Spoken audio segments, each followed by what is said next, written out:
사랑과 은혜가 풍성하신 거룩하신 아버지 하나님, 우리의 영혼을 죄악 가운데서 편려 구원하여 주시고 하나님의 귀한 자녀 삼아 주신 은혜를 감사합니다. 이 복음을 땅끝까지 전하라고 말씀을 하신 주님의 말씀을 따라 하나님의 사랑을 입은 자녀들이 마음을 모아서 여름에 힘껏 하나님의 복음을 전하고 있습니다. 하나님께서 도와주셔서 말씀 앞으로 인도되는 모든 분들이 하나님의 크신 사랑과 은혜를 깨달아 하나님께 영광 돌리는 하계 수양회가 될 수 있도록 주님께서 함께 하시고 또 역사해 주시기를 간절히 바랍니다. 우리의 이 수고와 희생이 얼마나 영광스러운 것인지 우리 마음을 하나님께서 일깨워 주셔서 하나님 일을 행할 수 있는 일에 참여케 해 주심을 늘 우리 마음속에 감사할 수 있는 아름다운 마음 될 수 있도록 도와주시기를 간절히 원합니다. 오늘 또 저희를 말씀 앞으로 불러주셨사오니 말씀을 통해서 우리가 마땅히 알고 행할 바를 교훈해 주시옵소서. 말씀을 듣고 잊어버리는 자가 아니라 주신 말씀을 마음속에 새기고 그 말씀을 삶 가운데 이루어 보려고 애쓸 수 있는 우리 모두가 되게 도와주시고 순종하려고 하는 마음을 가질 때 역사해 주셔서 그 말씀을 삶 가운데 이루어가는, 그래서 하나님께서 기뻐하시는 하나님의 자녀들이 모두가 될 수 있도록 도와주시옵소서. 마치는 시간까지 하나님께서 이 시간 온전히 함께 해 주시옵소서. 주 예수님 이름으로 기도하였습니다. 아멘. 같이 신약 성경 빌립보서 말씀을 찾아보시겠습니다. 빌립보서 2장입니다. 빌립보서 2장 말씀을 함께 한번 읽어보겠습니다.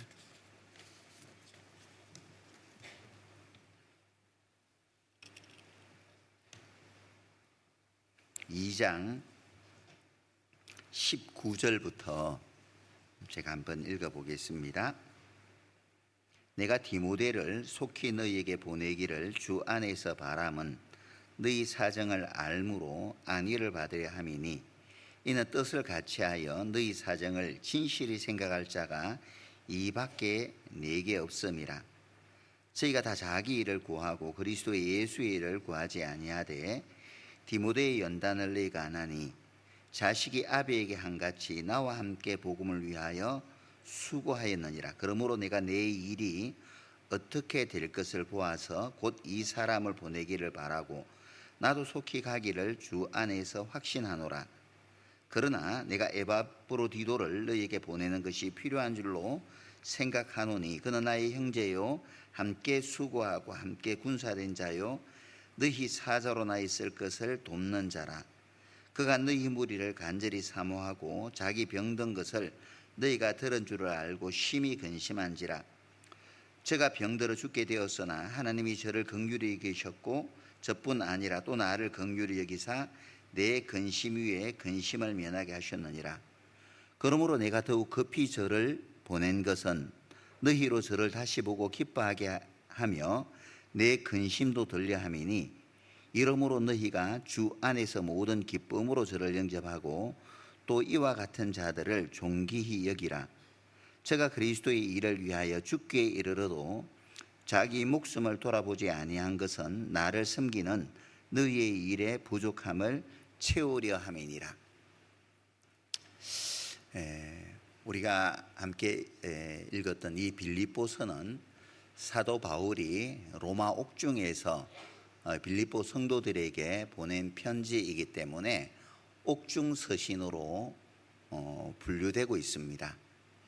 빌립보서를 쓴 목적 자체가 여기에 이제 기록된 대로 에바브로디도가 빌립보 성도였었는데 사도 바울을 섬기기 위해서, 옥중에 있는 사도 바울을 섬기기 위해서 빌립보에서 파송한 거예요. 근데 에바브로디도가 이제 어떤 죽을 상황에 놓이다 보니 큰 병에 걸린 것 같습니다. 그래서 큰 병에 걸렸다는 소식을 빌립보 성도들이 듣고 안타까워했겠죠. 그렇죠? 우리를 대신해서 대표로 이제 로마까지 갔는데 큰 병에 걸렸다는 말을 듣고 빌립보 성도들은 마음에 큰 근심이 있었던 것이죠. 근데 에바브로 디도가 이제 회복되자마자 빌립보 성도들이 디도로 인해서 크게 근심하고 있다는 말을 들은 바울은 이 빌립보서를 기록하고 이 빌립보서를 에바브로 디도 편으로 빌립보 성도들에게 보내게 됩니다. 그래서 빌립보 성도들의 마음을 위롭게 해주죠. 이것이 이제 빌립보서를 쓴 큰 목적이라고 볼 수 있는데, 근데 우리가 읽었던 이 빌립보서 2장 19절부터 마지막 절까지에 보면은 두 사람의 인물이 나오죠. 사도 바울이 두 사람을 언급을 하고 있는데, 언급된 두 사람은 디모데와 에바브로 디도입니다. 자, 디모데와 에바브라 디도는 바울에게는 어떤 사람이었는가? 오늘 이것에 대해서 말씀을 한번 드려보려고 합니다. 디모데는 바울에게, 에바브라 디도는 바울에게 어떠한 사람이었을까? 성경 본문 말씀을 잠깐 잡아두시고 성경 말씀 로마서 16장 말씀을 한번 보시도록 하겠습니다.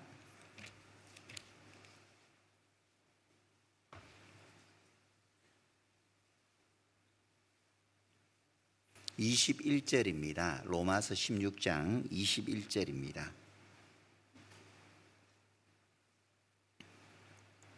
나의 동역자 디모데와 나의 친척 누기오와 야손과 소시바드가 너희에게 문안하느니라. 여기서 보면은 사도 바울이 디모데를 언급하고 있는데, 디모데에 대해서 사도 바울은 뭐라고 이야기를 하고 있느냐 하면은 나의 동역자 디모데라고 말을 하고 있습니다. 따라서 디모데는 바울에게 있어서 동역자였다는 거죠. 자, 고린도 후서 8장 한번 보시겠습니다. 고린도 후서 8장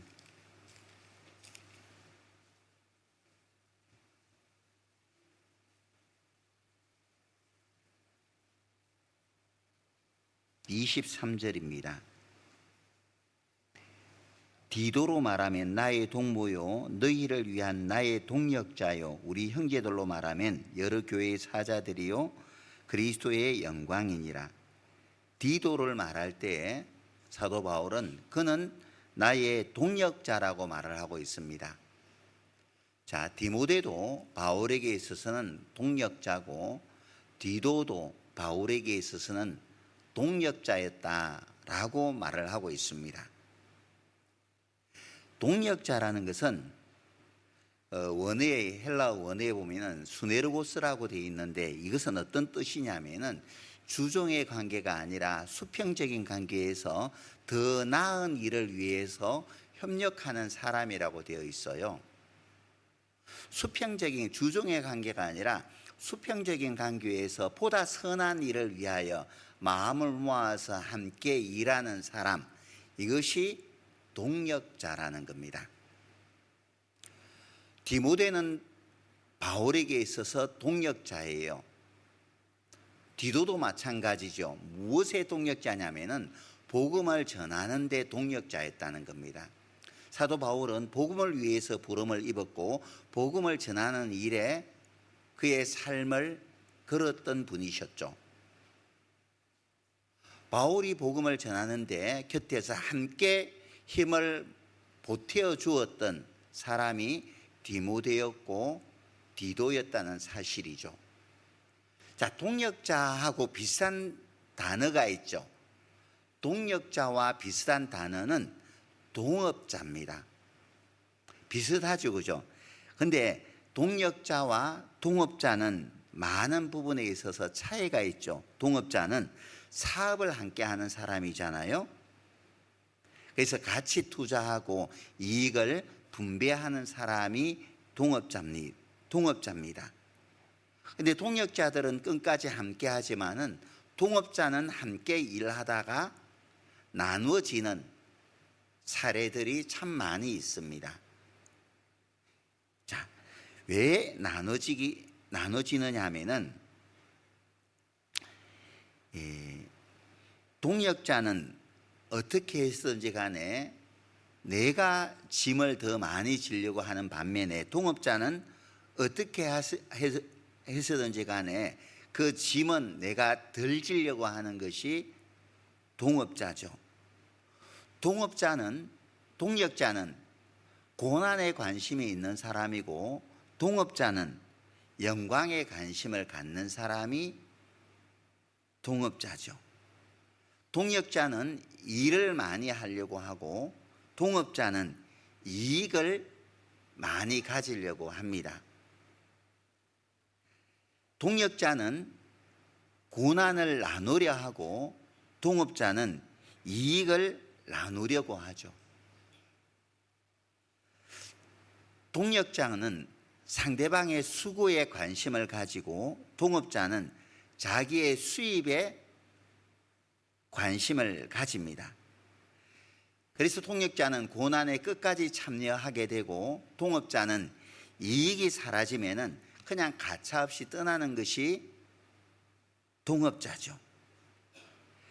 그래서 우리는 고난에 동참하고 또 수고의 멍에를 끝까지 함께 메고 주님 앞에 가는 날까지 함께 가야 되는, 복음을 위해서 함께 수고하고 희생을 하고 눈물을 흘리는 동역자가 되어져야 된다는 거예요. 사도 바울은 다메섹에서 주님을 만나고 난 후에 좋은 학벌도 있고 가문도 좋았지만은 이 주님 만나고 난 후에 모든 것을 내려놓았죠. 복음을 위해서 오로지 살았던 겁니다. 결혼 안 했어요. 가진 것도 아무것도 없었습니다. 이제 결혼을 하지 않았으니까 자식도 없는 거죠. 이제 복음을 전하는데 얼마나 많은 고난을 또 겪었어요. 때로는 사도 바울도 참 외로웠겠다라는 생각도 해보기도 합니다. 그런데 어느 날 성경을 읽는 가운데에서 사도 바울은 결코 외롭지 않았겠구나 하는 것을 생각하게 된 것이 로마서 16장을 읽으면서요. 집에 돌아가셔서 로마서 16장을 한번 읽어보셔요. 거기에 보면은 사도 바울과 복음을 전하는데 함께 했었던 수많은 사람들의 이름이 나열되어 있습니다. 바울이 힘들 때 그 고난에 함께 했었던,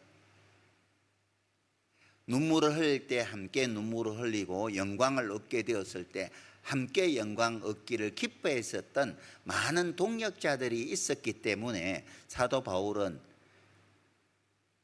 결코 외롭지 않았겠구나 하는 그런 생각을 가졌습니다.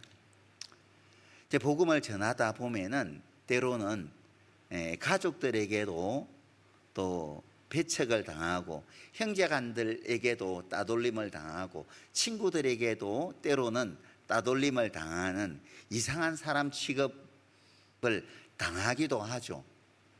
그러나 우리가 꿋꿋하게 이겨낼 수 있는 이유는 뭐냐면은 우리에게는 운명을 함께하는 귀한 믿음의 동역자들이 있기 때문에 그 고난을 함께 이겨낼 수 있다라고 생각을 합니다.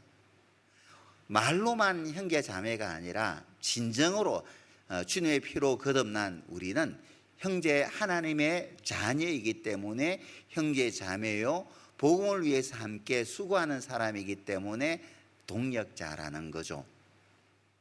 동역자라면은, 우리가 복음의 동역자라면은 동역자는 어떤 삶을 살아가야 될까?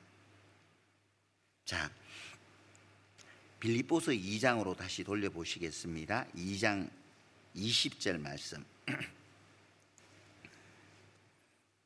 2장 20절 말씀입니다. 20절. 이는 뜻을 같이하여 너희 사정을 신실히 생각할 자가 이밖에 내게 없습니다. 디모데에 대해서 언급하면서 디모데는 너희 빌립보 성도들의 어떤 형편을 진실히 생각하고 염려하고 기도하는 사람이었다라고 이야기를 하고 있는 것이거든요. 동역자라면은 당연히 함께 일하는 사람이기 때문에 고난에 관심을 갖는다 말씀을 드렸죠.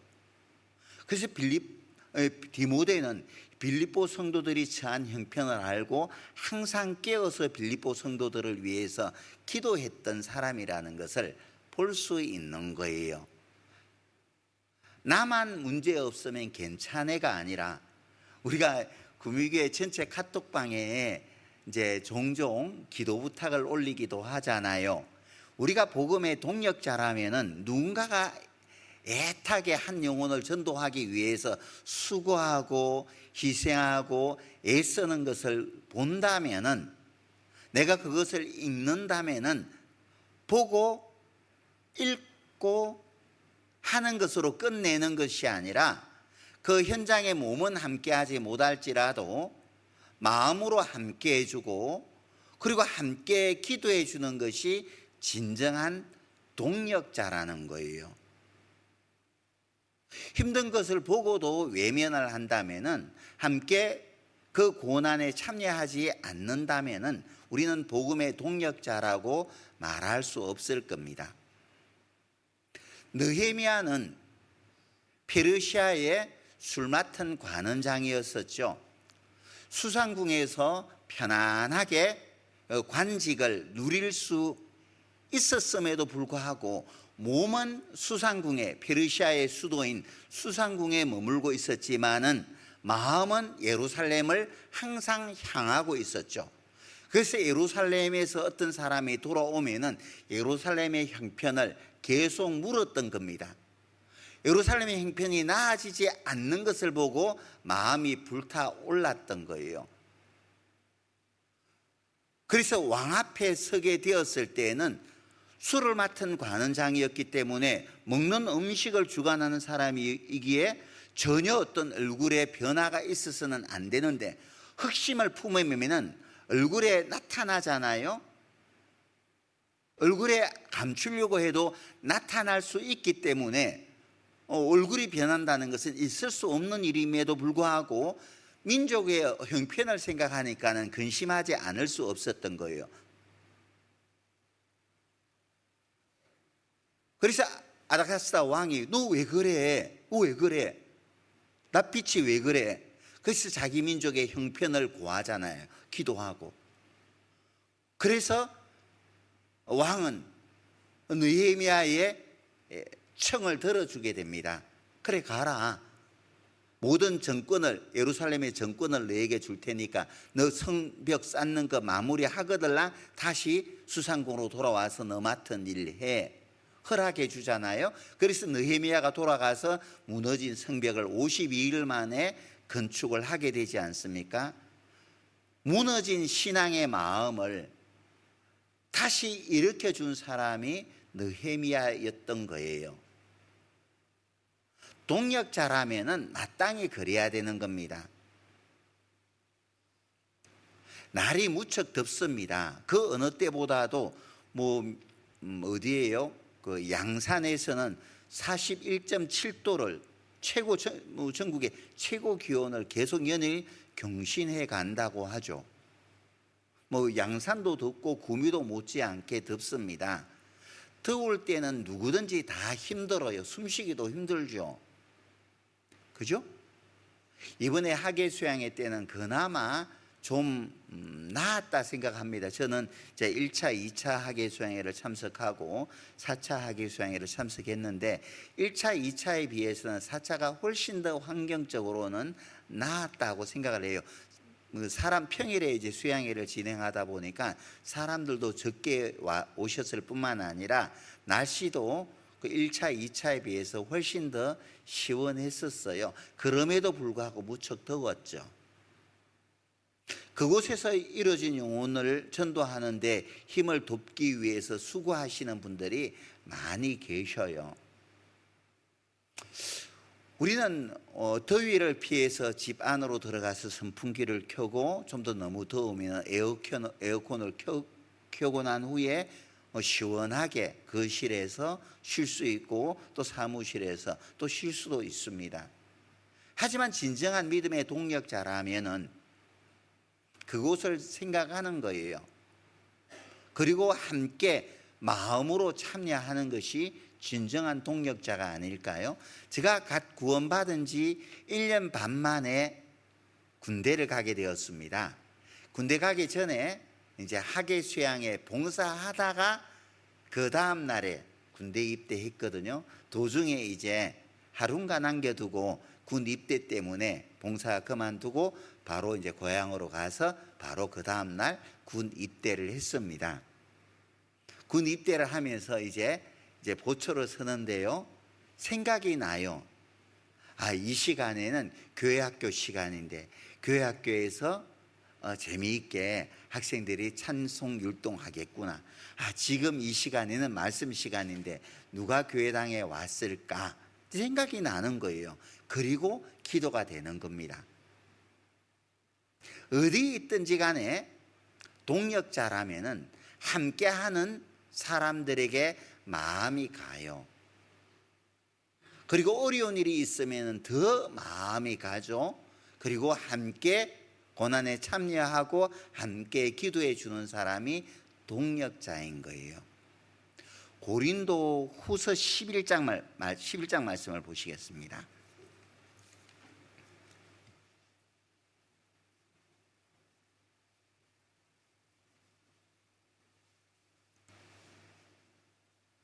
(11장) 23절입니다.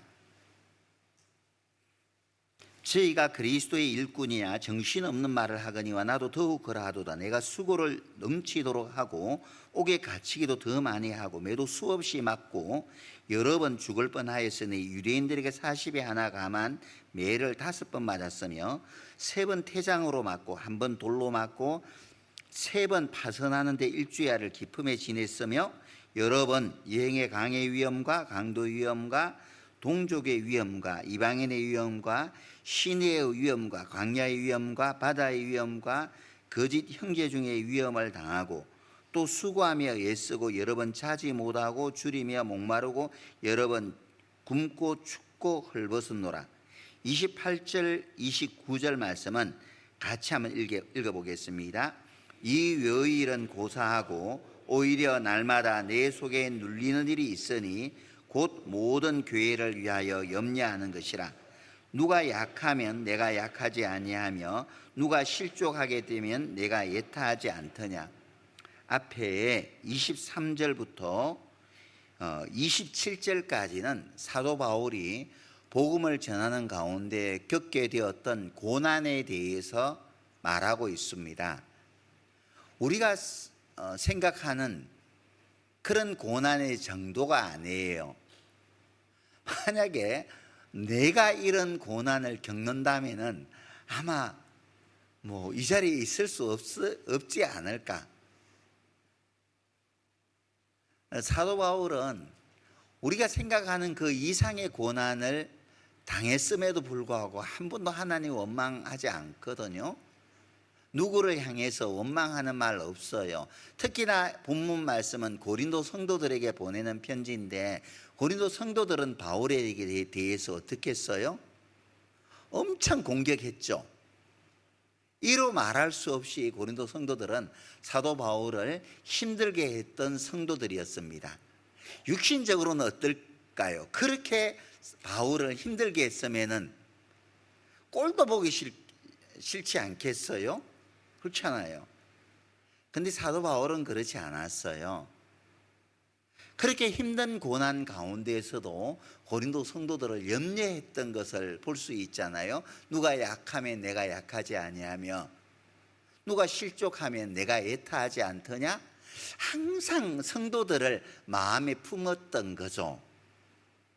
혹시나 뭔가 잘못될까 싶어서 이들의 신앙이 세워져야 되는데 이들의 신앙이 무너지면 안 되는데 사도 바울이 데살로니가에서는 3주밖에 머물지 않았는데 데살로니가 교회 성도들은 많은 고난을 겪었거든요. 그런 상황을 바울은 알았기 때문에 노심초사했던 거예요. 근데 들리는 소문이 데살로니가 성도들이 믿음 안에 굳게 섰다는 것을, 그리고 모든 믿는 자의 본이 되었다는 소식을 들으면서 데살로니가 성도들에게 보내는 편지에 보면은, 이제는 너희가 주 안에 섰다고 하니까는, 온전히 너희들의 신앙이 세워졌다고 하니까는 내가 살리라, 내 마음이 놓인다. 이제 됐어, 이제 내가 살 것 같아, 이런 마음이었던 거죠.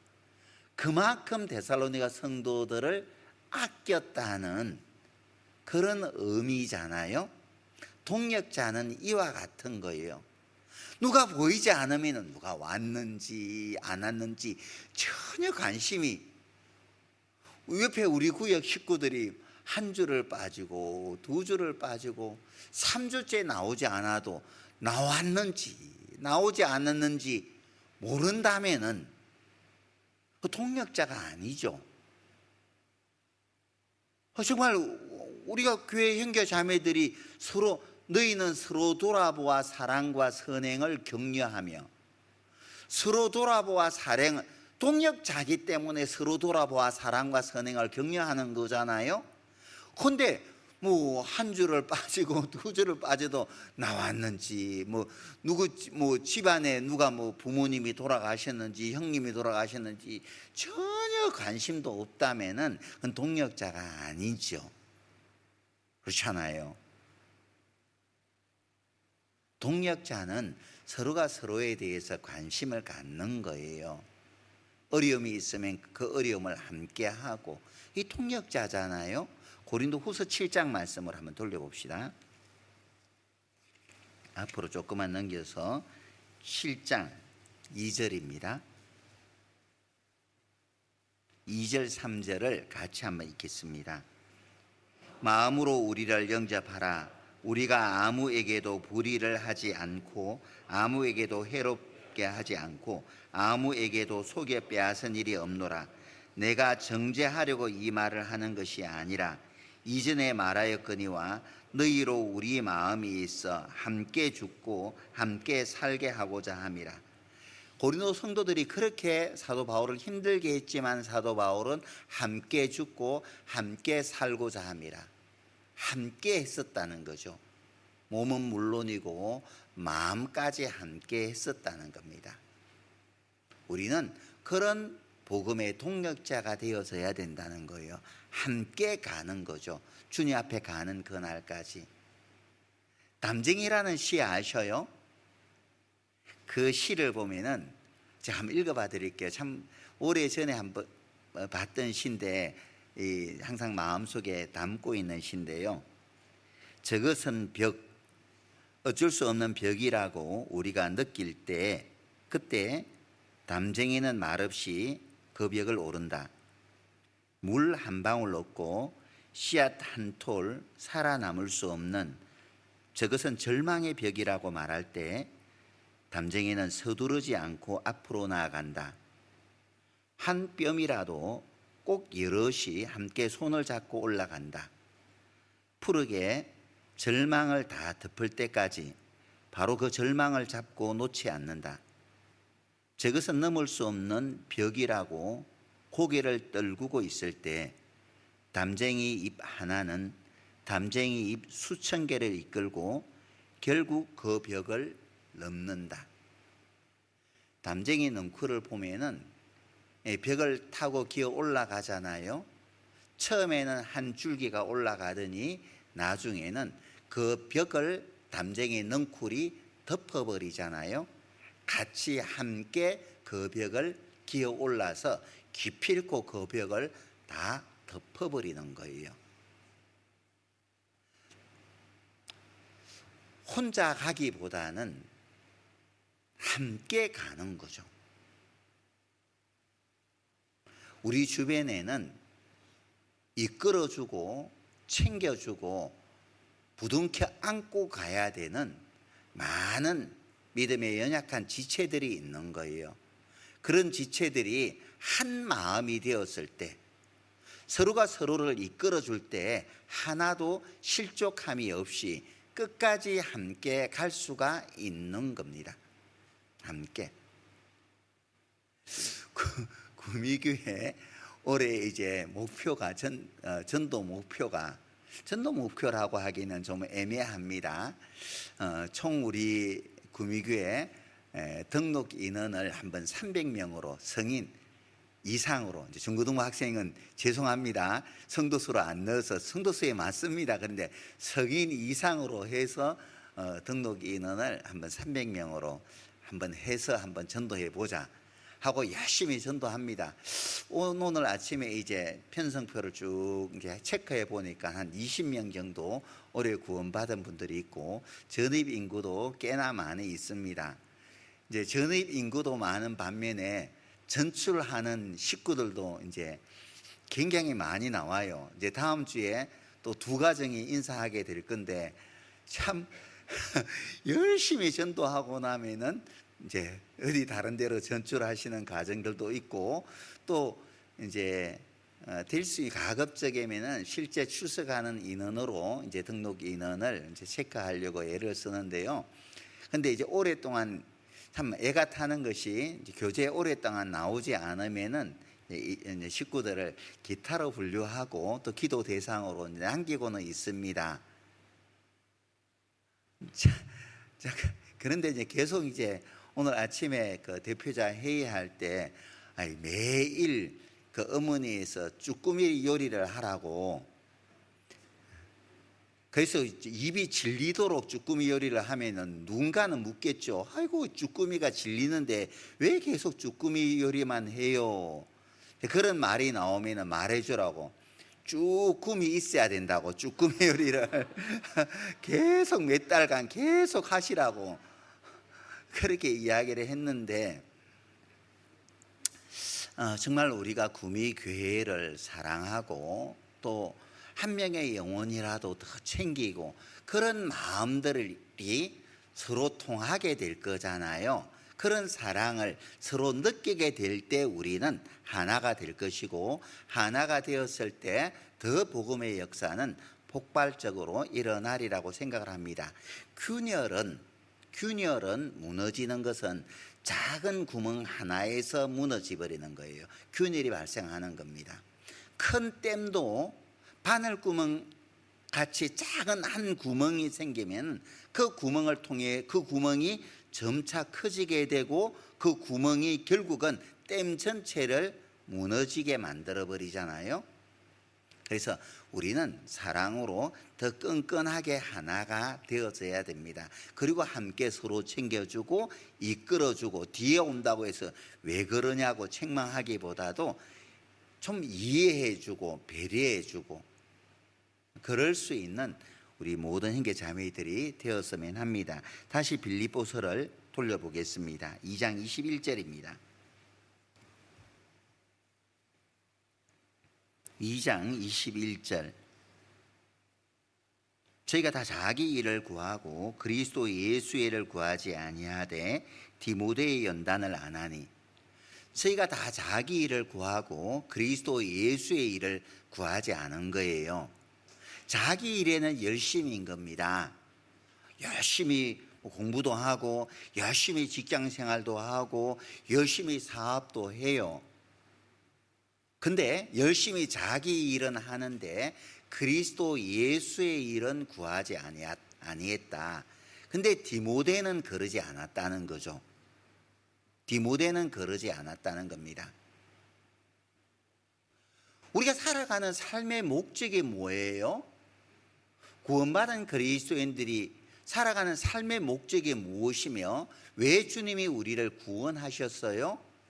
우리를 구원하신 목적은 물론 우리를 긍휼히 여기셔서 우리를 사랑했기 때문에 우리의 영혼을 죄악 가운데서 구원해 주신 것은 맞아요. 그런데 보다 근본적인 게 뭐예요? 보다 더 근본적인 것은 뭐냐면은 하나님의 영광을 위해서 하나님께서 우리를 구원해 주셨다는 겁니다. 모든 만물은 하나님의 영광을 위해서 창조된 것이에요.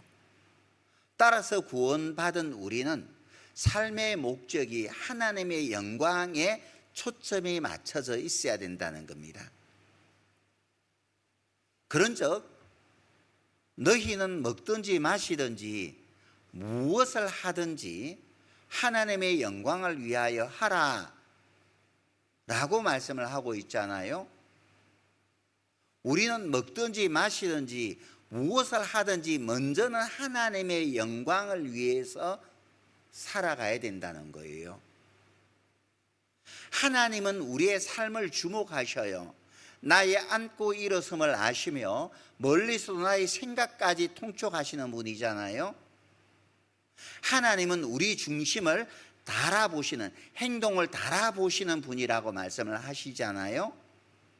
하나님은 우리의 마음의 태도를 보셔요. 내 마음 중심이 하나님을 향하고 하나님의 영광을 위해 살아갈 때에 하나님은 더 많은 것으로 나에게 맡기셔요. 주신단 말이에요. 제가 언젠가 그 예를 들었죠. 제가 이제 지난해 필리핀 선교를 가는데 막내놈이 필리핀 학생인데 선교 가서 쓰라고 사용하라고 알바해서 번 돈을, 꽤 많은 돈을 저한테 보내왔어요. 너 왜 보냈냐?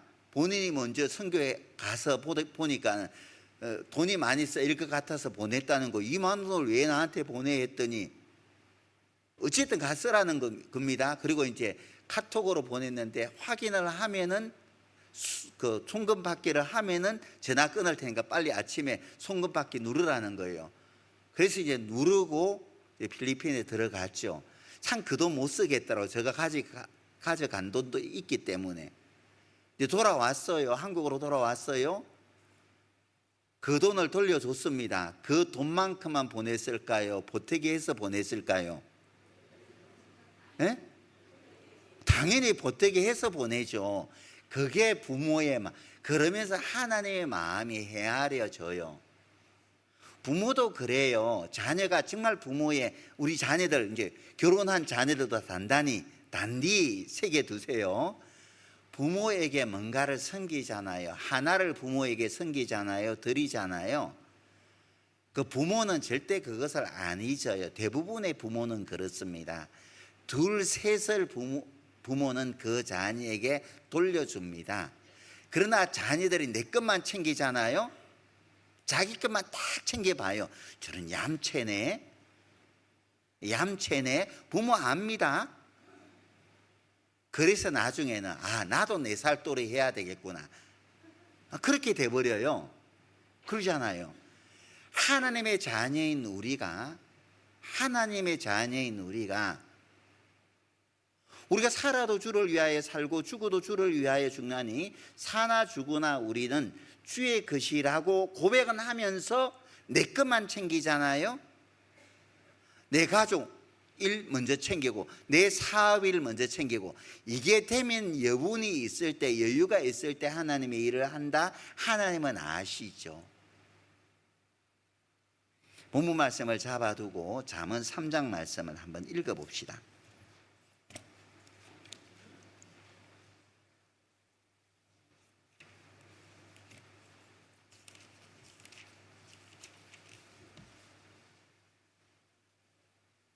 (9절입니다) 9절 10절 말씀을 같이 한번 읽어보겠습니다. 내 재물과 내 소산물의 처음 익은 열매로 여호와를 공경하라. 그리하면 내 창고가 가득히 차고 내 접틀에 새 포도즙이 넘치리라. 누가 내 창고를 가득히 채워주고 누가 접틀에 새 포도즙을 계속 채워주시는 거예요? 누가 주시는 거예요? 누가요? 하나님이 주시는 거예요. 내 재물과 소산물의 처음 익은 열매로 하나님을 먼저 공경해 보라는 겁니다. 하나님의 일을 먼저 행해 보라는 거예요. 그리하면 단서죠. 내 것만 챙기면은 그래 네 알아서 네 먹고 네 먹을 거 네 먹고 뭐 그렇게 해야 하라는 겁니다. 내가 여기 있잖아요. 밭에 나가서 삽질을 해봐요. 뭐 수백 삽을 내가 애써 땀을 흘리면서 수시간 삽질을 해가지고 땅 구덩이 하나를 팠어요. 근데 저 멀리서 포크레인이 덜덜덜덜 와서 포크레인이 쓱 한 삽 사버리면 수시간 내가 뭐 삽질한 것보다 포크레인 한 삽 뜨는 것이 낫지요. 포크레인 형제님 맞아요? 포크레인 형제 어디 오셨는데 그게 낫죠, 그죠? 내가 수없이 그렇게 애써 며칠이고 몇 날이고 수년이고 애써 노력했던 것보다도 하나님이 한 삽 퍼주는 게 낫죠. 잘 생각해 봐요. 생각 좀 해보라고요. 생각 좀. 자, 우리는 저희가 다 자기 일을 구하고 그리스도 예수의 일은 구하지 아니하되 오죽 답답했으면 사도 바울이 이 말을 했을까요? 항상 우리의 마음속에 내 것 챙기기보다는 하나님의 것을 먼저 챙길 수 있는 사람이 그리스도인이 하나님의 자녀가 되어야 됩니다. 그리하면은 내 삶의 필요를 하나님께서는 나보다 먼저 아시죠. 넉넉하게 채워주셔요. 학개서 한번 봅시다. 구약성경 학개서 1장입니다.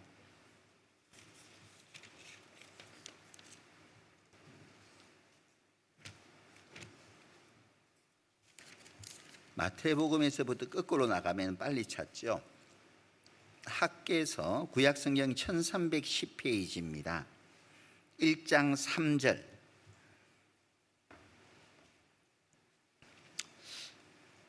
여호와의 말씀이 선지자 학개에게 임하여 가라사대 이전이 황무하였거늘 너희가 이때에 판벽한 집에 거하는 것이 가하냐? 그러므로 이제 나 만군의 여호와가 말하노니 너희는 자기의 소유를 살펴볼지니라. 너희가 많이 뿌릴지라도 수입이 적으며 먹을지라도 배부르지 못하며 마실지라도 흡족하지 못하며 입어도 따뜻하지 못하며 일꾼이 삭슬받아도 그것을 구멍 뚫어진 전대에 넣음이 되느니라. 이스라엘 백성들이 하나님께 범죄함으로 말미암아 포로로 바벨론에 잡혀갔습니다. 하나님께서는 예레미야 선지자를 통해서 70년 동안 바벨론에게 종살이 할 것이라고 약속을 해주셨기 때문에 70년 동안 바벨론에서 종살이 하다가 하나님은 이스라엘 백성들을 다시 예루살렘으로 보내줍니다. 페르시아 고레스 왕이 칙령을 내려서 이스라엘 사람들은 이스라엘 땅으로 돌아가도 된다라고 발표를 해요. 고레스 칙령에 의해서 바벨론으로 포로로 잡혀갔던 사람들은 70년 만에 536년 BC 536년에 다시 예루살렘으로 돌아가요. 돌아가 보니까는 솔로몬 성전이 무너진 것을 보고 성전 건축하는 일부터 시작을 합니다. 그런데 방해가 있었죠. 주변의 사람들이 방해를 하다 보니까는 성전 건축하는 일을 멈춰버린 거예요. 멈춰버리고 자기 집을 짓기 시작하는 겁니다. 판벽한 집이라는 것은 판잣집이 아니에요. 사방이 벽으로 되어진 좀 꽤나 갖추어진 그런 집이 판벽한 집이에요. 하나님의 성전은 아직 제대로 건축되어지지 않았는데 자기 집 짓기에 빨랐던 거죠. 그것을 학개는 책망하는 겁니다. 하나님의 전이 무너져 있는데 너희들이 이때에 너희 집 짓는 것부터 먼저 서둘러서 되겠느냐? 하나님의 집을 짓고 난 후에 너희 집을 지어야 되지. 하나님의 전은 아직까지 건축되지 않았는데 너희 집부터 건축해? 이것을 책망한 거예요. 그렇게 하니까 결과적으로 너희가 많이 뿌릴지라도 수입이 적으며 먹을지라도 배부르지 못하며 마실지라도 흡족하지 못하며 입어도 따뜻하지 못하며 일꾼이 삭슬 받아도 그것이 전대에 뚫어진 구멍에 넣는 것 같이 되어버린다는 거예요. 애써 수고해도 남는 것이 없을 것을 말씀을 하고 있는 겁니다. 그래요. 마땅히 내가 해야 될 일을 놓치잖아요. 하지 않고, 마땅히 하나님의 일은 하지 않고 내 일을 앞세울 때 애써 수고는 했지만은 지금 당장은 거둬들이는 것 같아도 한참의 시간이 지난 후에는 남는 것이 없게 되는 거예요. 하나님께서 불어버리기 때문에 그렇습니다. 그러나 지금 당장은 내가 하나님의 일에 올인하다 보니까는 얻는 것이 없을지라도 훗날은 하나님께서 웃게 하시는 거예요. 하나님은 항상 우리에게 후일을 웃게 하시는 분입니다. 지금 당장을 가지고 뭔가를 원할 것은 아니에요. 조금 더 지내보셔요. 하나님은 결코 우리를 실망시키게 하시는 분은 아니에요. 찬송가도 하나님 한 번도 나를 실망시킨 적 없으시며, 하나님은 한 번도 나를 실망시키는 그런 분이 아니에요. 예레미야 45장 5절에도 내가 너를 위하여 대사를 경영하느냐? 그것을 경영하지 말라고 말합니다. 너를 위하여 살지 말라는 거예요. 내가 하나님의 은혜로 구원을 받았다면 이제 너희는 너희의 것이 아니라 값으로 산 것이 되었으니, 이제 너는 너 것이 아니라 내가 핏값으로 샀으니까 너 것이 아니야. 내 것이 아니니까 내 몸으로 하나님께 영광을 돌리라고 말씀을 하고 있는 거예요.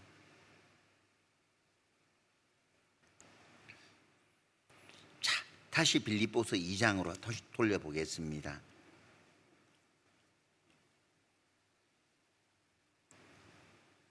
빌립보서 2장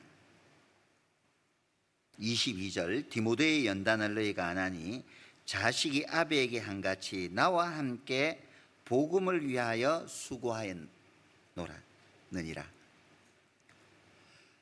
복음의 동력자는 함께 수고하는 사람이잖아요. 우리는 함께 수고하는 복음의 동력자인 거예요. 복음을 위해서. 복음은 그냥 전해지지 않잖아요. 눈물을 흘리며 씨를 뿌릴 때 기쁨으로 그 단을 가지고 돌아올 수 있어요. 이제 제가 숙소가 은혜관이고 상담본부가 믿음관 지하 1층이기 때문에 이제 숙소에서 내려서 믿음관 1층으로 가려고 하다 보면은 숙소 관리자들을 항상 만나게 됩니다. 이번에 이제 대학교 처음 온 학생들이 이제 2명이 이제 숙소 관리에서 봉사를 했어요. 근데 내가 내려갈 때마다 어찌 잘 보여요.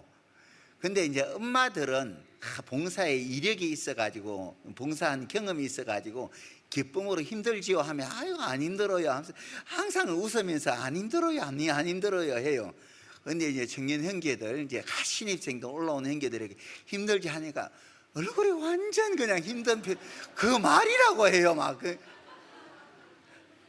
고생했을 거예요. 학생회 때는 그런 고생 안 해봤을 건데 처음으로 그렇게 봉사를 했을 것이거든요. 숙소 봉사, 또 교회학교 봉사, 나름대로 참 많이 봉사하셨어요. 감사하죠. 그 봉사가 헛되질 않아요. 그 수고와 희생이 결코 헛되질 않아요. 동력자는 그렇게 함께 수고하는 거예요. 함께 희생하는 거죠. 웃을 때 함께 웃고 울 때 함께 웃고, 그게 동력자인 거예요. 훗날 우리 그때 함께 고생했죠, 함께 수고했죠.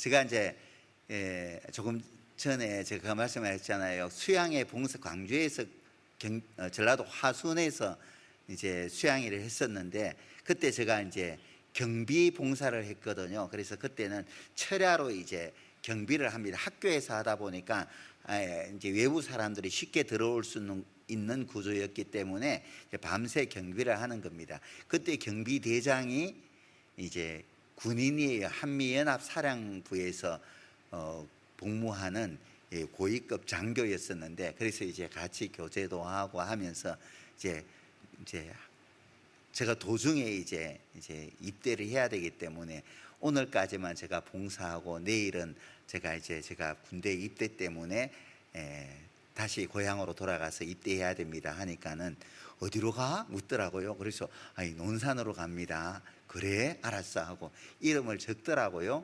그리고 저는 잊혀진 줄 알았어요. 함께 수고하고 이름도 지금 기억하죠. 근데 이제 그리고 이제 그 군대 가서 머리 깎고 그리고 이제 저 경기도 추운 지역에서 겨울에 이제 막 자대 배치 받아가지고 막 이제 고참들 군화도 닦아주고 막 봉사를 하는데 토요일 날 이제 쉬는 시간에 이제 뭐 이제 정비하고 빨래도 하고 하는데 연락이 왔어요. 빨리 올라오라는 겁니다. 그리고 이제 올라오는데 고참들 보고 그 빨리 이제 저 군화 닦아주고 쫄병 군화 닦아주고 그 군복 다리라는 겁니다. 위에 사람들이 저 군화도 예쁘게 광도 내주고 군복도 딱 다려 입고 위로 올라갔더니 그 장교 같이 고생했던 그 형제님이 면회 온 거예요. 지프차 타고. 그것도 그 한미연합사령부 마크가 딱 그려져 있는 지프차, 미군 국기가 그려져 있는 지프차 타고 그 부대에 이제 방문했으니까 부대가 발칵 뒤집어졌죠. 굉장히 높은 부대였거든 거기는요. 오니까는 이제 막 그 사람이 장교가 고급 장교가 나를 찾으니까 비상이 걸린 걸 빨리 데려가고 보내. 그래서 이제 이등병은 외출도 안 되는데 외출 예방까지 해가지고 그 형제님이 고생한다고 겨울날에 얼마나 고생하냐고 손도 잡아주면서요. 그 맛있는 이동갈비도 소갈비도 사주고 숙소도 잡아줘서 숙소에서 그게 동력자잖아요. 이게 동력자인 거예요. 함께 수고하고 기쁨도 함께. 그래서 너무 감사하더라고. 그래서 안 잊혀지는 거죠. 동력자는 마치 이와 같은 거예요. 함께 수고하고 함께 희생하고 기쁠 때 함께 챙겨주고 그게 얼마나 안 잊혀지죠. 내가 그런 사랑을 받았기 때문에 나도 그런 상황이 찾아오면은 같이 갚아줘야 되겠다. 그런 마음들이 일어나는 겁니다. 빌립보서 1장 한번 보실까요? 1장 29절.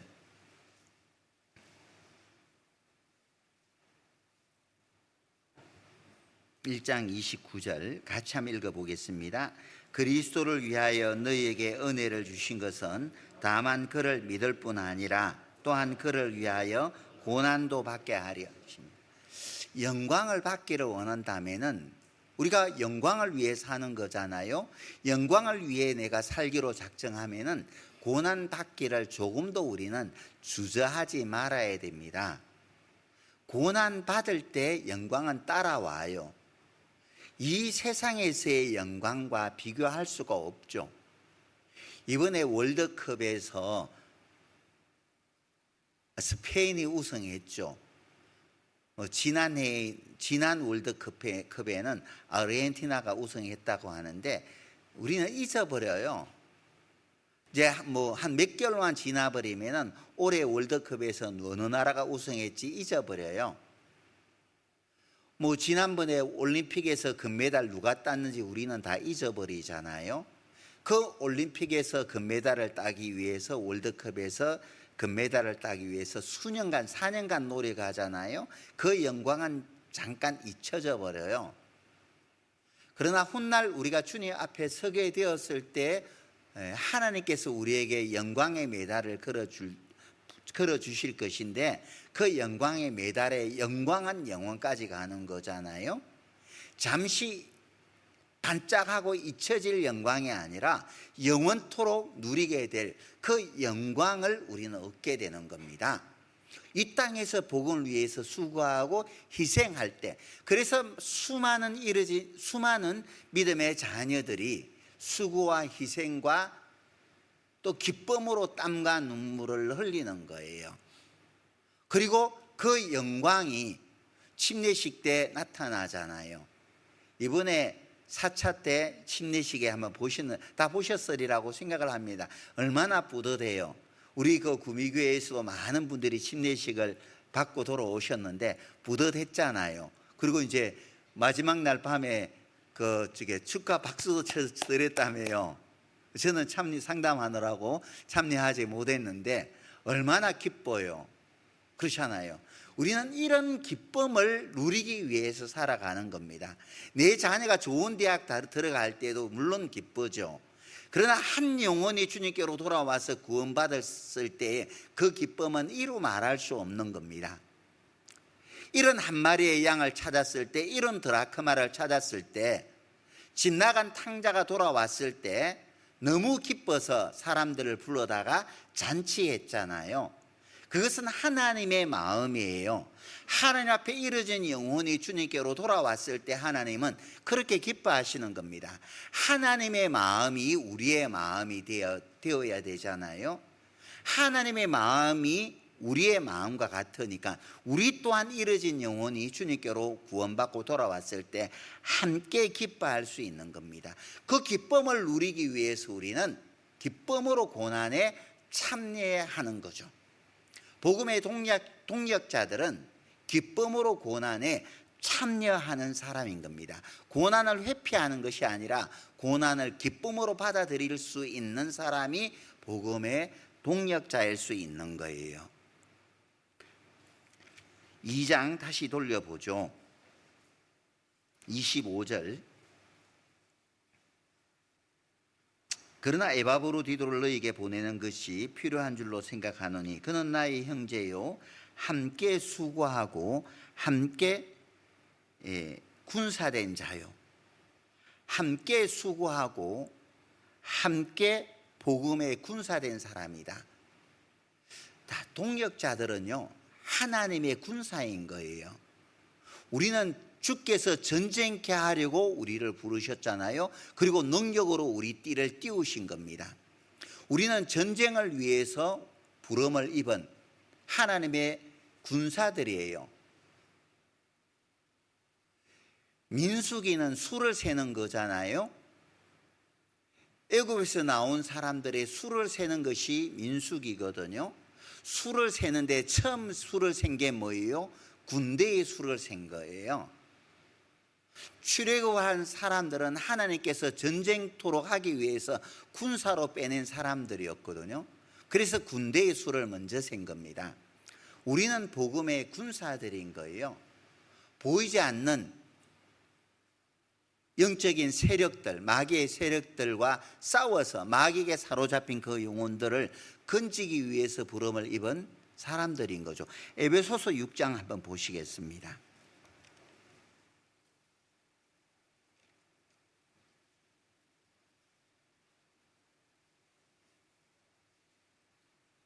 (12절) 우리의 씨름은 혈과 육에 대한 것이 아니요 정사와 권세와 이 어둠의 세상 주관자들과 하늘에 있는 악의 영들에 대함이라. 그러므로 하나님의 전신갑주를 취하라. 이는 악한 날에 너희가 능히 대적하고 모든 일을 행한 후에 서기 위함이라. 우리의 씨름은, 우리의 싸움은 혈과 육에 대한 것이 아니요 정사와 근세와 이 어둠의 세상 주관자들과 하늘에 있는 악의 영들을 대함이라. 악의 영들을 대한 그 싸움을 위해서 하나님께서 우리를 부르신 거죠. 학의 수양에는 전쟁이죠. 작은 전쟁이 아니라 큰 전쟁이죠. 분명히 우리가 눈으로는 볼 수 없지 않은 분명히 큰 전쟁임에는 틀림없습니다. 그곳에는 하나님의 미카엘 천사들이 있고 루시퍼가 부리는 악의 영들도 분명히 있습니다. 거기서 싸우는 거예요. 모세가 아말렉과의 싸움에서 손을 들고 하나님의 도움을 청했잖아요. 아론과 훌이 그 아말렉을 진멸할 수 있도록 진멸하기까지 양팔을 붙잡아 주었습니다. 결국은 아말렉을 진멸했죠. 하계수양에는 큰 전쟁이기 때문에 우리는 비장한 각오로 참여하는 겁니다. 기필코 이겨야 되겠다는. 전쟁에서 2등은 없죠. 패배자는 기억하지 않습니다. 러시아 우크라이나 전쟁, 하마스 이스라엘 전쟁에서 피한 하마스나 우크라이나 사람들 한번 봐보셔요. 비참하죠. 여차하면은 주변 사람들이 손 떼버립니다. 우크라이나 한때 미국에서 원조하다가 손 떼버리니까는 우크라이나 손 뗀다 하니까 우크라이나 지하 자원을 거의 미국에다가 퍼넘겨 주지 않아요? 힘이 없으면 어떻게 할 수가 없는 겁니다. 지키기 위해서는 그렇게 할 수밖에 없는 거예요.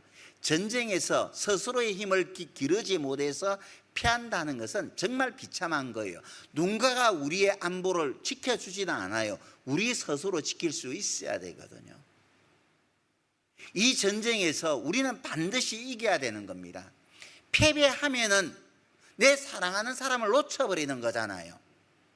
그러니까 우리는 이 전쟁에 참여할 때 비장한 각오로 참여하는 겁니다. 단순하게 밭갈이 하는 정도로 멈추는 것이 아니라 하나님 이 영혼을 우리에게 정말 붙여주지 않는다면은, 구원시켜주지 않는다면은 나 갈리 수양관에서 안 돌아올 거예요. 하나님 반드시 전도에 구원해 주셔야만 돼요. 이것이 이분에게는 마지막 기회일 수 있는데 하나님이 어떻게 하랍니까? 비장한 각오로, 가부가 하나님께 그 불의한 재판장에게 말이에요, 원한을 가지고 탄원하는 것처럼 우리가 그렇게 탄원하는 마음으로 참여해야 되는 거예요. 하나님께서 우리 마음을 달아보셔요. 마지막 순간까지, 돌아오는 아침까지, 안 되면 끝까지 붙잡아야 되잖아요. 제가 서울에 있을 때 돌아오는 마지막 날 아침입니다. 마지막 날 아침인데 어떤 한 어머니가 다른 교회 다니시는 분인데 마음이 전날 저녁 늦게까지 이제 상담을 했는데 뭔가 정리가 안 되었어요. 어머니 어떻게 되었어요? 물어봤더니 아들이 아직 안 된 것 같아요. 그리고 이제 그 말씀 들어 올라가시겠다는 겁니다. 아닌데, 그러지 말고 내려오셔요. 모시고 내려오셔요. 마지막 순간까지 상담을 하다가 결국은 하나님의 은혜를 깨달으셨거든요. 얼마나 지금 잘 신앙생활 하고 있는지 몰라요. 딸이 전도사인데 다른 교회, 딸 다니는 교회 다니다가 당장 그거 하고 끊고 열심히 신앙생활 하고 계시거든요. 마지막 순간까지 놓지 않았을 때에 하나님께서 그 영혼들을 붙여주시는 겁니다. 내가 정말 그 영혼들을 반드시 건지고자 하는 간절함이 있을 때, 전쟁이잖아요. 마귀에게 잡혀있는, 너희가 전에는 이 세상 풍속을 줬고 공중 근세 잡은 자를 따랐으니 곧 지금 불순종의 아들들 가운데 역사하는 영이라. 구원받기 전에 모든 사람들의 그 심령을 붙잡고 있는 것은 이 세상의 근세를 잡은 악의 영이죠. 마귀가 그 영혼들을 붙잡고 있는 거예요. 순순히 내어주겠냐 말이죠. 그 마귀가 순순히 자기가 붙잡고 있는 영혼을 내어주겠느냐 하는 거죠. 그래서 우리는 부러지는 겁니다. 너희는 내게 부러지지라 그랬잖아요. 우리는 동역자이기 때문에 한 사람의 부러지짐이 부족하면은 함께 하나님께 부러지져 주어야 되잖아요. 부러지질 때 하나님께서 우리의 부러지점을 듣고 그 영혼을 주님께로 인도해 주시는 겁니다. 그 영혼을 받아 주시는 거예요. 끝까지 우리는 놓을 수 없는 거예요. 우리는 그들의 운명을 알기 때문에, 그들이 잠시 후에 겪게 될 영원한 운명을 알기 때문에 우리는 포기할 수 없는 거죠. 포기할 수 없는 겁니다. 전쟁입니다. 복음 전하는 것은 전쟁인 거예요. 웃으면서 전쟁합니까? 아니에요. 비장한 각오로 전쟁을 하는 거예요. 내가 그 상대를 멸하지 않으면 내가 죽는 거잖아요. 그런 마음으로 우리가 참여할 때 그 영혼들을 건져내는 겁니다. 이제 학예 수양회 마치자마자 이제 9월 또 대전도 집회가 있습니다. 이제 공주에서 전쟁을 치르는 것이 아니라 여기서 전쟁을 치루어야 돼요. 전도 집회 광고가 뜨자마자 우리는 마귀에게 선전포고한 거잖아요. 선전포고한 거예요. 우리가 누구를 전도하려고 시도할 것인지 마귀가 모르겠어요? 알지요.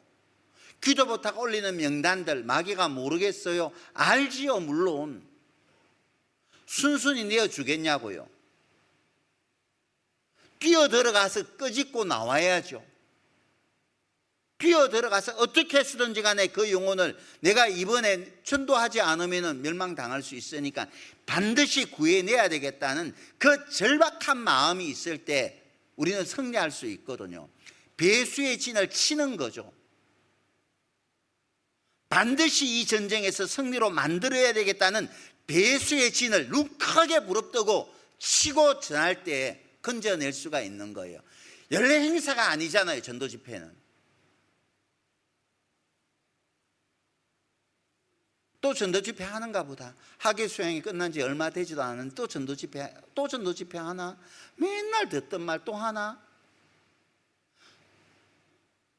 전도 집회보다 큰 일이 뭐가? 우리가 사는 목적이 뭐예요? 이공 건지기 위해 사는 거잖아요. 이르진 영혼을 건지기 위해 우리가 사는 거잖아요. 죄 많은 세상에 왜 하나님이 우리를 남겨두셔요? 그 영혼 건지라고. 우리가 전하지 아니하면 누가 전하겠어요? 전파하는 이가 없이 어찌 들으리요? 우리가 전하지 않으면 어떻게 그 영혼들이 들을 수 있겠습니까? 내가 잠잠할 수 있어요?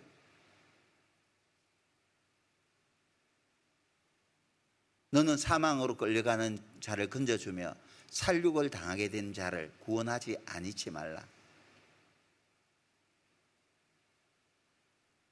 내가 그것을 알지 못하였다 할지라도 중심을 보시는 하나님이 어찌 그 마음을 알지 못하시겠나요?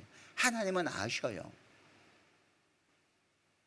내가 정말 최선을 다했는지 그러지 않았는지 그것은 하나님만 아셔요.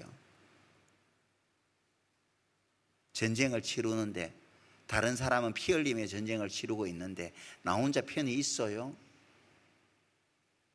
조금 힘들죠. 갈릴리 수양관에 오르락 내리락 하려고 하면 힘들죠. 근데요, 가서 보면은 허리가 90도로 꺾여진 분들도 지팡이 잡고 올라다니시잖아요. 이번이 마지막일 수가 있는데 내가 조금이라도 힘을 보태야 되겠다는 마음으로 참여하잖아요. 중요한 것은 마음인 거예요. 마음인 거예요. 전도 집회를 하는데 내 혼자 편히 허리 아프죠. 앉아 있으려면 허리 아프죠. 전쟁을 하게 되면은 그 병사들이 제일 싫어하는 사람들이 의무병이랍니다. 왜 의무병을 싫어하냐면은 다쳤는데 치료하고 또 가서 싸우라고 하니까 나 좀 쉬고 싶은데 말이에요. 제대로 낫지도 않은 사람 또 전장으로 보내니까 왜 그러냐고. 그래서 의무병들을 별로 안 좋아한대요. 치료해 주는 건 고마운데. 그래서 제대로 완치되지 않은 상태에도 또 목발 짚고 나가서 또 전쟁에 또 싸우잖아요. 이게 전쟁인 거예요. 지키기 위해서, 나와 내 가족을 지키기 위해서 그 전쟁에 참여하잖아요. 우리도 마찬가지예요.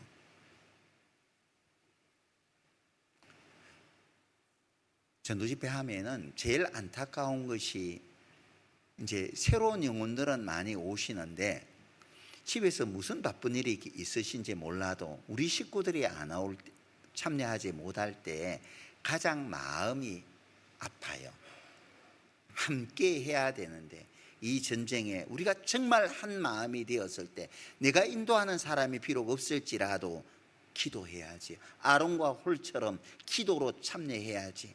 그런 마음일 때 우리 대학부 좀 칭찬할게요. 지난 5월에 대집회할 때 대학부 학생들이요 대구에서 저녁마다 온 거 아셔요? 저녁마다 대구에서 조금이라도 힘을 보태기 위해서, 기도의 용사가 되기 위해서 대구에서 저녁 열차 타고 와서 전도 집회하고 늦게까지 청소하고 아침에 열차 타고 다시 대구로 가서 학업 마치고 또 오고, 열정이죠. 영혼을 조금 한 주 쉬고 난 다음에 또 대학부 집회를 또 금호공대에서 했는데, 그때도 일주일 내내 또 그렇게 하는 겁니다. 열정이죠. 그런 열정이죠. 영혼을 건지고자 하는 그 열정 말이에요. 나는 나이가 들어서, 물론 나이가 들어서 그럴 수가 있습니다. 모세는 120살에 하나님이 부르셨는데 120살까지 모세는 눈이 흐리지 않았어요. 중요한 것은 나이가 중요한 게 아니라 마음이 문제인 거예요. 마음이 문제인 거예요. 마음이 정말 주님께서 부르시는 그 날까지 복음을 위해서 내가 온전히 희생하고 헌신하리라는 마음만 있다면 무슨 일인들 못하겠어요. 할 수 있죠. 할 수 있죠. 당연히 해야 되는 겁니다. 그럴 때 하나님께서 교회를 통해서 복음의 역사를 이루어 가는 거죠.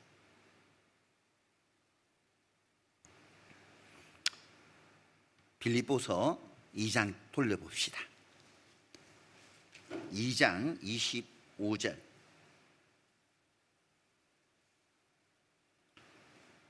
후반절에 함께 수고하고 함께 군사된 자요 너희 사자로 나의 쓸 것을 돕는 자라. 나의 쓸 것을 돕는 자라. 동역자는 서로의 부족함을 메꾸어 주는 조력자입니다. 우리가 이번에 학예 수양회 때 혼자 그 영혼을 인도했는데 혼자 힘드니까는 주변의 구역 식구들이 돕잖아요. 애기 우리가 봐줄게요. 가서 전도하세요. 뭐 밥도 뭐 중선부 1차 때 가서 뭐 보니까는 뭐 상담하는 분들을 위해서 밥도 2개씩 타가지고 날라와서 말씀 듣게 하고, 그러니까 다 구원받고 돌아오잖아요. 복음을 위해서 이렇게 함께 수고하고 희생하고 도우니까는 다 구원받잖아요. 동역자들은 서로 돕는 거예요. 부족한 부분들이 있으면 또 메꾸어 주고, 이게 동역자잖아요. 조력자인 겁니다. 바울이 복음을 전할 때에 뒤에서 바울이, 물론 고린도에서는 고린도 성도들이 워낙 바울을 힘들게 하니까 자비량했어요. 손수 장막, 브리스겔라와 아굴라와 함께 장막 깁는 일을 하면서 자기 쓸 것을 스스로 마련을 했죠. 하지만 다른 지역에서 복음을 전할 때에는 빌립보라든지 데살로니가 지역은 그리스 북쪽에 있는 마케도냐 지역이에요. 이곳은 지독하게 가난한 지역이었습니다. 극한 가난 가운데에 놓였다라고 고린도후서 8장에 말씀을 하고 있거든요. 극히 가난한 가운데에서도 풍성한 연보를 하여 바울의 쓸 것을 도왔던 거예요. 도왔던 겁니다. 빌립보 교회 성도들이나 데살로니가 성도들이, 그래서 빌립보 성도들이나 데살로니가 성도들은 바울의 동역자였던 거죠. 그리고 이 에바브로 디도도 마찬가지였었죠. 주님의 복음을 전했을 때도 많은 여자들이 자기의 것으로 주님을 섬겼잖아요. 그렇잖아요? 복음의 동역자가 이와 같은 거예요. 서로의 부족한 부분들이 있으면 서로 돌아보아서, 부족한 부분들이 있으면 부족한 부분들을 메꾸어 주고, 그죠? 함께 정말 도와줘서 그 힘을, 그 수고를 서로 나눠주려고 하고. 그래서 갈라디아서 6장 2절에 보면은 너희가 서로 짐을 지라 그리하여 그리스도의 법을 성취하라. 서로 짐을 나눠질 수 있는 것, 그게 동역자잖아요. 로마서 16장 말씀 한번 봅시다.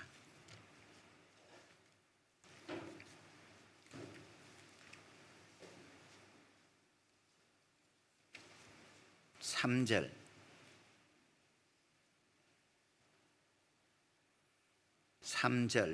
너희가 그리스도 예수 안에서 나의 동역자들인 브리스가와 아굴라에게 문안하라.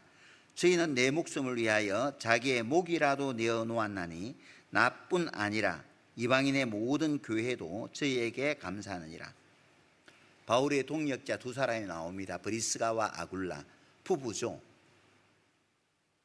이 브리스가와 아굴라는 바울의 복음을 위해서 자기의 목이라도 내어 놓았다고 하죠. 생사 여부를 함께 했었던 겁니다. 바울의 필요한 모든 것을 브리스가와 아굴라는 채워주었던 거죠. 그래서 바울은 큰 위로가 되었던 거예요. 우리도 그래요. 이번에 학예수양회 때 구역 식구들이 좀 열심히 말씀 잘 들으라고 수고하고 희생해 줬을 때 얼마나 고마워요. 그게 사랑을 받아본 분들이 나중에 사랑을 나눌 줄도 아는 거예요. 내 것만 챙기는 게 아니거든요. 사랑은 이기적인 것이 아니라 이타적이죠. 이타적인 거예요. 내가 좀 더 수고하고, 동역자는 내가 좀 더 희생하고, 내가 좀 더 섬기고, 그런 거죠. 나의 쓸 것을 돕는 자라. 항상 형제자매들에게 뭐가 필요한지를 좀 살피고, 교회도 마찬가지죠. 우리가 교회의 다 주인이잖아요. 교회에 와서 주변을 살펴봐요. 우리가 주인이니까. 주변에서 이제 우리 교회들을, 불악 사람들이 계속 교회를 보더라고요. 한 번씩 저한테 불악 사람들이 이야기를 해요. 교회 차들이 많아졌어요. 교회가 이래요 저래요. 이야기를 하셔요. 안 보는 것 같아도 주변 사람들이 교회를 봅니다. 교회를 보니까 참 정리정돈이 잘 되어 있네요. 근데 교회를 보니까 요즘 좀 사람들이 요즘 바쁜가 봐요. 뭐 풀들이 많이 와서 뭐 집 나간 사람 순서가 어떻게 돼요? 사람이 집 나간 집처럼 아니고 말이 안 되네. 어쨌든 사람이 나갔을 때 집이 완전 폐허가 돼 버리잖아요. 이렇게 사람들이 주변에서 이야기하면 안 되잖아요. 근데 이제 뭐 요즘 보니까는 뭐 주변에 보니까는 손 가야 될 때가 많이 있습니다. 밖에 나가서 한번 둘러봐요. 뭐 여기저기 막 이렇게 막 풀들이 나 좀 보시오 하고 그냥 다 우리가 만들어 가는 거예요. 함께 수고하는 거죠. 우리가 함께 희생하는 거예요. 함께. 자, 빌립보서 2장 26 조금만 더 합시다. 빌립보서 2장 26절.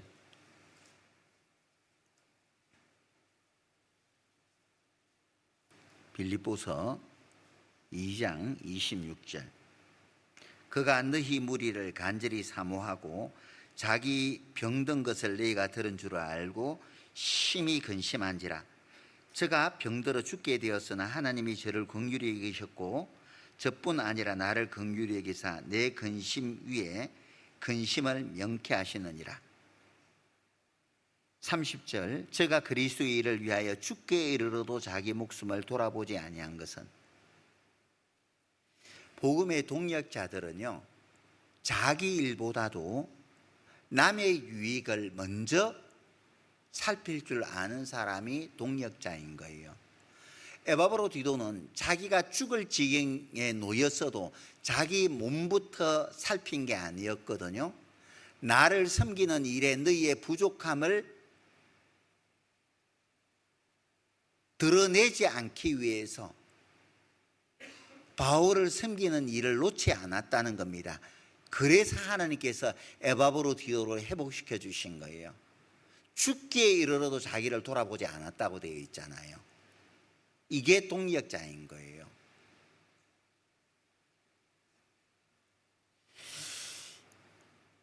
우리가 신앙생활을 할 때 항상 나보다 남을 먼저 생각을 할 줄 아는 마음. 나보다 남을 먼저 배려할 줄 아는 말이죠. 내가 문제가 없으니까 성격적으로 뭐가 문제 있어? 내가 이렇게 행동하는 성격적으로 문제가 문제 있으면 이야기해봐. 나에게 문제가 없다고 해서 다 되는 건 아니잖아요. 모든 것이 가하나 모든 것이 유익한 것이 아니요 모든 것이 가하나 덕을 세우는 것은 아니다. 가하지만은 덕이 안 된다면은 내려놓으라는 그런 의미잖아요. 이것이 모두에게 유익이 되지 않다면은 내 하고 싶다고 해서 내 말하고 싶다고 해서 다 말하기보다도 때로는 절제도 하고 때로는 자제도 하고 말하고 이게 모두에게 유익이 되지 않고 또 서로의 마음을 상하게 할 것 같으면은 하고 싶어도 말을 좀 자제하고 상대방의 신앙을 세우는 것이 아니라 상대방의 신앙을 무너지게 할 수 있겠다 싶으면은 하고 싶은 말도 좀 자제하고 그게 좋잖아요. 그것이 덕을 세우는 거예요. 나의 유익이 아니라 남의 유익을 먼저 구할 줄 아는 그런 마음이죠. 그죠? 복음의 동력자는 자기의 유익보다도 남의 유익을 먼저 생각할 줄 아는 그런 사람이 동력자인 거죠. 자, 복음의 동력자는 여기 보면은 죽기에 이르러도 자기 목숨을 돌아보지 않았다라고 말하죠. 복음의 동력자는 죽기에 이르러도 자기에게 맡겨진 일에 대해서 최선을 다할 줄 아는 사람, 충성된 사람, 그 사람이 동력자인 거예요. 나에게 맡겨진 일은 어떤 일이 있다 하더라도 남에게 어떤 맡기기보다도 내가 기필코 해내려고 하는 그 사람이 충성된 사람이고 그 사람이 동력자인 거예요. 사람이 마땅히 우리를 그리스도의 일꾼이요 복음의 비밀을 맡은 자로 여길지어다. 그리고 맡은 자에게 구할 것은 충성이라 그랬잖아요. 하나님의 일꾼인 우리에게 하나님께서 요구하시는 것은 충성을 요구해요. 우리는 군사로 부름을 입었기 때문에 더더욱 충성이 요구되죠.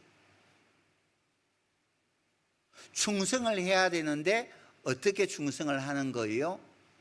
요한계시록 22장 10절에 보면은 죽도록 충성하라. 그래야면 생명의 면류관을 내게 주리라. 우리는 충성을 하는데 죽도록. 미국 해병대의 구호가 셈페르 피델리스라는 구호예요. 셈페르 피델리스라는 게 무슨 말이냐면은 죽도록 충성하라는 말이거든요. 죽도록 충성하라.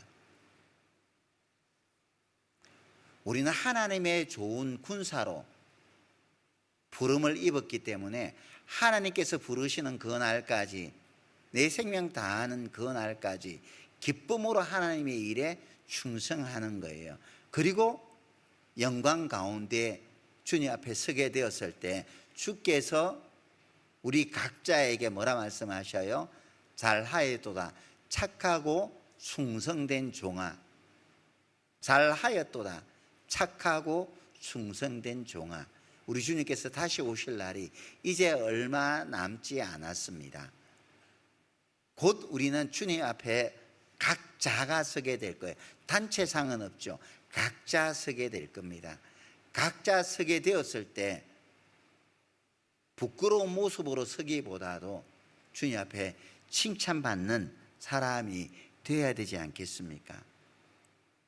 그래서 우리는 복음의 동력자로서 세상의 마음을 두기보다도 형제 자매들에 대해서 교회의 일에 먼저 마음을 두며 살아가야 되는 거죠. 우리는 복음의 동력자이기 때문에 내 일보다는 주님의 일을 먼저 생각할 줄 아는 그런 사람이 되어야 됩니다. 우리는 복음의 동력자이기 때문에 복음과 함께 고난을 기쁨으로 받을 수 있는 그런 사람이 되어야 됩니다. 우리는 복음의 동력자이기 때문에 하나님의 귀한 군사로 부름을 입었다는 것을 한순간도 잊지 말아야 되죠. 우리는 복음의 동력자이기 때문에 서로에게 조력자가 되어줘야 돼요. 힘들고 어려울 때 서로 짐을 나누어 줄 수 있는, 서로의 쓸 것을 공급할 수 있는 복음의 조력자가 되기를 하나님께서 원하신다는 거죠. 우리는 복음의 동력자이기 때문에 나의 유익보다도 남의 유익을 먼저 생각할 줄 아는 그런 하나님의 일꾼이 되어야 됩니다. 우리는 복음의 동력자이기 때문에 끝까지 하나님의 일에 충성을 다할 줄 아는 그런 그리스도인이 되어야 됩니다. 우리는 복음의 동력자들입니다. 함께 기도하겠습니다. 사랑과 은혜가 풍성하신 고마우신 아버지 하나님, 우리의 오늘 죄악 가운데서 구원하여 주신 은혜를 진심으로 감사드립니다. 우리에게 귀한 믿음의 동력자들을 주심을 감사합니다. 주님 앞에 이르는 그날까지 함께 수고하고 함께 희생하고 함께 기뻐하고 함께 눈물을 흘리고 함께 영광을 얻을 수 있는 귀한 동력자의 삶을 살아갈 수 있도록 도와주시기를 간절히 원합니다. 동력자 가운데 믿음에 떨어진 식구들도 또 낙오된 식구들도 있습니다. 하나님께서 은혜 위에 은혜를 더하셔서 회복시켜 주시고 또 질병으로 인해서 고통 가운데 있는 지체들도 있습니다. 질병으로부터 빨리 벗어날 수 있도록 하나님의 능력의 손길로 친히 치유해 주시기를 간절히 원합니다. 이 시간 또 말씀 공주에서 말씀을 듣고 있는 이르진 영혼들 하나님께서 기억해 주셔서 긍휼히 여겨 주시고 모두 구원함을 얻고 귀가하실 수 있도록 역사해 주시옵소서. 이 시간 이후의 모든 교제도 하나님께서 은혜로 함께 해 주시기를 바라며 우리 구주 예수님 이름으로 기도하였습니다. 아멘.